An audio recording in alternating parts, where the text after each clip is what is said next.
All right, welcome back to Radio Wasteland with our guest. Today is Samuel Hofman returning. Kara is out with family. Apparently that is important to her, whatever.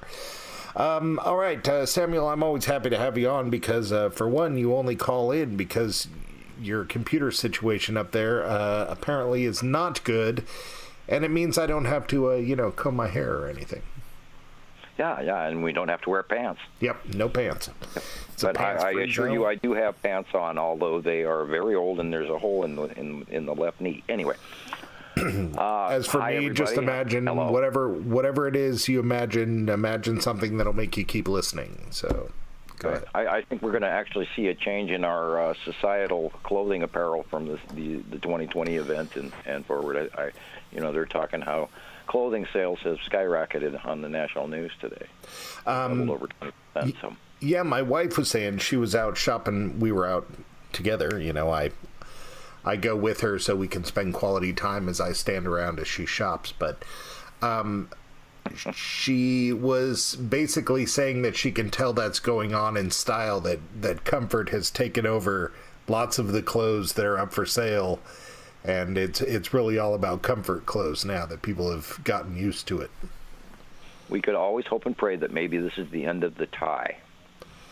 Yeah, I always thought the tie was a weird thing. I tested wearing a tie all those years I had to, and it's just like, try to shave every day and still wear that stupid tie. Anyway. Okay, so one of the things that we're discussing here, that we were discussing before we came on was allergies, and I have never had allergies as bad as I do since I moved to Oregon, and you were saying that you have them. Yeah, and I've never really had them for most of my life, and within the last 3, 4, 5 years, it's just kicked up into something that's a nightmare. I assume that has something to do with climate change. That's what I've been thinking, but I heartily agree with you. We are, and I've said this a million times, we're not in Kansas anymore, and let's, just discuss this massive heat wave that we just are we're still in. These heat temperatures went all the way up into Canada, all the way up to Hudson Bay and everything, and people know that, we had a temperature rise here in the United States, but they don't discuss the fact this went all the way in the middle of Mexico and all the way up and through middle to the top of Canada. I was just looking at the graphs, and we're talking excruciatingly high temperatures for that high in the latitudes. And, this is, I believe, we're seeing the direct onset of course, we talk about global warming, but this is, of course, solar system warming because the two suns. And a lot of people don't take into account the binary scenario. They just get lost in the planets. And remember, this extra thing is a star and another group of planets that are attached to us as well, and always have been and always will be. And we're not paradoxical. It's a flowing circular thing that happens every 3,654, give or take, years. And if you look, go ahead if you had something to say. Yeah, well, we do come back to this, on the reg, and that is us being a part of a binary system, and these environment changes, are they connected beyond our ability to control, or is this something we should still care about? Oh, well, yeah, we should care about it. If we go back through the ice core samples, back to the 1700 BCs, and remember we count backwards the opposite direction when coming closer to our time. So it would go 1750, 1730, 1710, 1680, 1650. Through that period of time, the ice core samples show that we were into a literal average daily temperature of the planet Earth at 130-some degrees. So, and this showed this for a period of a 10-year, 15, 20-year period, and then it dropped off real quick, and then they had another minor overheating scenario as well in the 1650s, and then it went back to a onset ice age scenario where, we know with the stuff that we do know as our current normal weather, and followed by, the melt off of the ice age, etc. And which, of course, had a great deal to do with climate migration and everything, and why the people went to underground to live in Cappadocia, which is modern-day Turkey, why there were vast cities underground. So should we take note of this? Yes, I have a funny feeling a lot of us are going to be really, really hot and might have to change our building habits and where we live and how we get through our day. And now can you imagine if we didn't have electricity, how many people would be with no air conditioning and all these other things? Yeah, absolutely. And I consider myself a climate refugee. Moving out of Reading and moving north, moving away from the heat was definitely a factor in what's going on here. So tonight we have you on the show for a reason. We've had you on once before. When we post stuff from you, we get a lot of questions. And we figured, we know you so well, it's better to just pose them at you instead of let them float out there or put a, I don't know, we'll ask him when we get around to it. So we're hoping you answer some of the questions that have been asked to us about your appearances on the show. I assume that's good with you, right? Yeah, fire away, and I'll give it my best shot. Okay, so the first one is Bevan Urine, and I apologize to anybody if I mispronounce your names. I mean, some of them aren't even words. Hey, Sam, tell the story how it was Harrington and you who identified Planet X in 1983. Wow, 1983. Well, it wasn't me that had anything to do with the identification in 1983. I wrote my paper in 1978 and was pressured and sequestered in 1980. That information was used by them, and apparently it took them about 3 years from this is, of course, through rumor, and I don't have any absolute proof of it.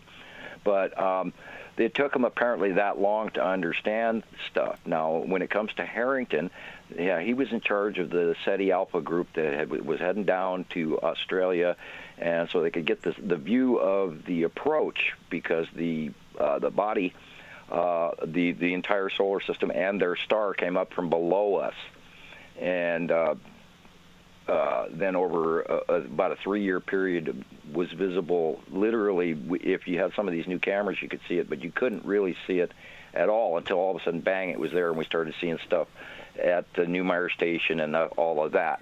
And they had a group of names where they were naming them Harrington and this and that and the other thing, which we've never, of course, had subscribed to, because I was given information from other sources off-world.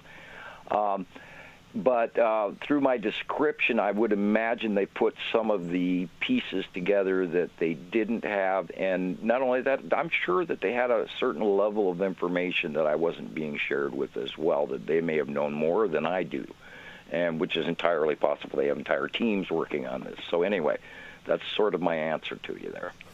Yeah, I'm sure a lot of that stuff's on need to know, compartmentalized, that's... Right. Information always goes up. It never, ever trickles down. Yeah, that's the one thing that Karen and I have been passing back and forth about the Navy and the UAP sightings and stuff like that, is that, it's probably just our own tech, and one hand doesn't know what the other's doing. Right. It's just as likely as anything else. And all information, and in my brief period of time that I was an insider, all the information we dealt with was absolutely vetted before they even released anything downward, period. It went through channels no matter what, and they were very adamant about it. Okay, so up next we got Mary Anon. Again, sorry if I mispronounce him, but it's your username. Get over it. Sam, do you think she has two questions here. Let's go with the first one. Sam, do you think we should be purchasing gold? Not at today's prices. Boy, if you'd have purchased gold about 20 years ago, you'd be wealthy right now. No, I don't agree with buying gold at these prices. And that's just for common finance. I would maybe look more into silver right now because it's a little more tolerable. But the gold is a touchy scenario, because you're going to gather some more interest towards you than you want later if you happen to hang on to it from more than one faction. Let's put it that way. Humans won't be the only ones interested in your gold if you have it. I don't currently own any. Right, yeah, I assume that's part of where, I assume she's a she, is her question is coming from, and that is that, given the off-world interest in gold that you talk about, is it a good idea to purchase it? Now, there's a huge medicinal value in it. I don't know if wearing it can actually help you, but I know that consuming it in monatomic gold will actually regenerate your cells, and we can self-heal during this time of two suns. But I, of course, don't have a whole bunch of money to throw to that scientific study, although I wish I did.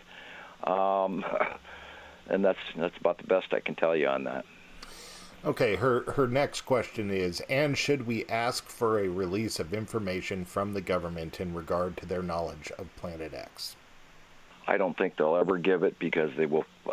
Everyone will then find out just exactly how badly we've been lied to about their knowledge, and then they'll also find out about the treaty, where certain people are allowed, a number of people per year are allowed to be abducted, and et cetera, which both sides of the parties have broken the treaties, by the way, many years ago, and they've been arguing back and forth. Of course, they're still in negotiations over what's going on. And not only that, we're supposedly going to be entertaining some guests in the nearby future. So,